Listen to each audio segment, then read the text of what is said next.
നരേന്ദ്രമോദി അങ്ങ് ഈ നാടിൻ്റെ പ്രധാനമന്ത്രിയാണ്. കേവലം സുമേഷ് കാവിപ്പടയുടെ റേഞ്ചിലോട്ട് അങ്ങ് തരം താഴരുതെന്ന അഭ്യർത്ഥന മാത്രം മുന്നോട്ട് വയ്ക്കുന്നു.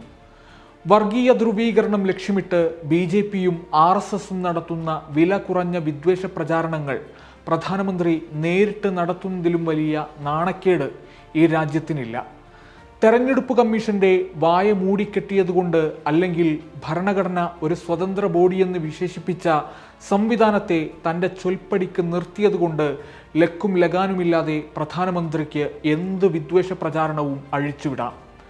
പരാജയഭീതി മുന്നിൽ കാണുന്ന പ്രധാനമന്ത്രി മുസ്ലിം ന്യൂനപക്ഷങ്ങളെ ലക്ഷ്യമിട്ട് വിഷം തുപ്പുന്നത് തുടരുകയാണ്. ഇന്ത്യ മുന്നണി വർഗീയവും ജാതീയവുമാണ്. മുസ്ലിങ്ങൾക്ക് സംവരണം നൽകാൻ അവർ ഭരണഘടന തിരുത്തും. SP കോൺഗ്രസ് സഖ്യം വോട്ട് ബാങ്ക് ലക്ഷ്യമിട്ടാണ് പ്രവർത്തിക്കുന്നത്. എന്നാൽ ഞാൻ പിന്നാക്കക്കാരുടെയും പാവങ്ങളുടെയും അവകാശത്തിനായാണ് ജീവിതം സമർപ്പിച്ചിരിക്കുന്നത്. ഇന്ത്യ സഖ്യം വർഗീയമാണെന്ന് ജനം തിരിച്ചറിഞ്ഞിട്ടുണ്ട്. സർക്കാർ രൂപീകരിച്ചാൽ അവർ വർഗീയമായി മാത്രമായിരിക്കും തീരുമാനങ്ങൾ എടുക്കുക. ഇങ്ങനെ നീളുന്നതാണ് മിർസാപൂരിൽ തെരഞ്ഞെടുപ്പ് യോഗത്തിൽ പ്രധാനമന്ത്രി നടത്തിയ പ്രസംഗം. ഇന്ത്യ മുന്നണി അധികാരത്തിലെത്തിയാൽ വർഗീയമായി മാത്രമാണ് തീരുമാനമെടുക്കുകയെന്ന് പ്രസംഗിച്ച മോദി ഈ രാജ്യത്തെ ന്യൂനപക്ഷങ്ങൾക്ക് എന്ത് സംരക്ഷണമാണ് ഒരുക്കിയത്? സംരക്ഷണമൊരുക്കുന്നത് അവിടെ നിൽക്കട്ടെ. വിദ്വേഷ പ്രചാരണങ്ങൾ ആവർത്തിച്ച് അണികളെ ഇളക്കിവിടുന്നതിന് പിന്നിലെ രാഷ്ട്രീയം കൃത്യമാണ്. ഭരണഘടനാ വിരുദ്ധമായ CAA നടപ്പാക്കിയത് തൊട്ട് നരേന്ദ്രമോദിയുടെയും BJPയുടെയും വർഗീയ ധ്രുവീകരണം ലക്ഷ്യമിട്ടുള്ള പരിപാടികൾ നമുക്ക് മുന്നിലുള്ളപ്പോഴാണ് ഇന്ത്യ സഖ്യം വർഗീയമാണെന്ന് മോദി തട്ടിവിടുന്നത്. 2017നും 2021നുമിടയിൽ രാജ്യത്ത് 2900-ലധികം വർഗീയ കലാപങ്ങൾ രജിസ്റ്റർ ചെയ്തിട്ടുണ്ടെന്ന് വെളിപ്പെടുത്തിയത് ഇന്ത്യ സഖ്യത്തിലെ ഏതെങ്കിലും കക്ഷി നേതാവല്ല, കേന്ദ്ര ആഭ്യന്തര സഹമന്ത്രി നിത്യാനന്ദ റായിയാണ്. 2021 378, 2020 857, 2019 438, 2018 512, 2017 723 എന്നിങ്ങനെയും വർഗീയ കലാപങ്ങൾ ഉണ്ടായതായി നിത്യാനന്ദ റായ് തന്നെ വ്യക്തമാക്കിയിട്ടുണ്ട്.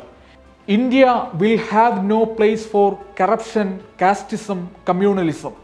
ഇത് പറഞ്ഞ നരേന്ദ്രമോദി തന്നെ ഇതിൻ്റെ നടത്തിപ്പുകാരനായി മാറുന്ന കാഴ്ചയാണ് നമ്മളിപ്പോൾ കണ്ടുകൊണ്ടിരിക്കുന്നത്. United States commission on international religious freedom അഥവാ USCIRF പറയുന്നത് പ്രകാരം ഇന്ത്യയിലെ മതസ്വാതന്ത്ര്യത്തിനുള്ള സാഹചര്യങ്ങൾ വഷളായിക്കൊണ്ടേയിരിക്കുന്നു. ഇന്ത്യൻ ഭരണകൂടം മതപരമായ വിവേചന നയങ്ങൾ പ്രോത്സാഹിപ്പിക്കുകയും നടപ്പിലാക്കുകയും ചെയ്യുന്നു.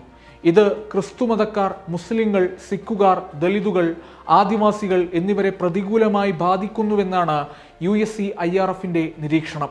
ഗുജറാത്ത് കലാപത്തിൽ മോദിയുടെ പങ്കിനെ US അപലപിച്ചിട്ടുണ്ടെന്നതും പ്രത്യേകം ഓർക്കണം. തുടർന്നാണ് 2005 1998 US international religious freedom act പ്രകാരം അദ്ദേഹത്തിന് US വിസ നൽകുന്നത് വിലക്കിയത്. ഭരണഘടനയിൽ മതേതര തത്വങ്ങളെക്കുറിച്ച് പ്രതിപാദിച്ചിട്ടും 2014 മുതൽ BJPയുടെ നേതൃത്വത്തിലുള്ള ഇന്ത്യൻ സർക്കാർ ന്യൂനപക്ഷ വിഭാഗങ്ങളുടെ മതസ്വാതന്ത്ര്യത്തെ തുരങ്കം വയ്ക്കുന്ന നടപടികളുമായി മുന്നോട്ടു പോയെന്ന് USCIRF കുറ്റപ്പെടുത്തിയിട്ടുണ്ട്. എതിർ സ്വരങ്ങളെയും ന്യൂനപക്ഷ വിഭാഗത്തിൽപ്പെട്ടവരെയും ഭരണകൂടം വേട്ടയാടുകയാണെന്നും കമ്മീഷൻ ചൂണ്ടിക്കാട്ടി. 2014നും 2024നുമിടയിൽ ഇന്ത്യൻ ജനത, പ്രത്യേകിച്ച് ന്യൂനപക്ഷങ്ങൾ വലിയ വെല്ലുവിളികളെയാണ് അഭിമുഖീകരിച്ചതെന്ന് വൈദേശിക സംഘടനകളും ആഭ്യന്തര തലത്തിൽ പ്രവർത്തിക്കുന്ന ഏജൻസികളും വ്യക്തമാക്കിയതാണ്.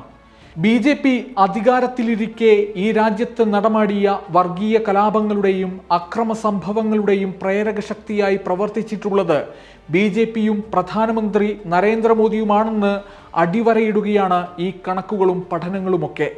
എന്നിട്ടും മോദി പറയുന്നു ഇന്ത്യ സഖ്യം വർഗീയമാണെന്ന്. ഈ രാജ്യം കണ്ട കൊടിയ വർഗീയവാദികൾ ആരൊക്കെയെന്ന് ചോദിച്ചാൽ ഇന്ത്യയിലെ മതനിരപേക്ഷ സമൂഹത്തിന് ഒരു ഉത്തരമുണ്ട്. ആർജവത്തോടെ, ഒട്ടും ഭയപ്പെടാതെ അവരത് ഉച്ചത്തിൽ പറയുകയും ചെയ്യുന്നു. Waytonikah.com, the exclusive Muslim matrimonial site.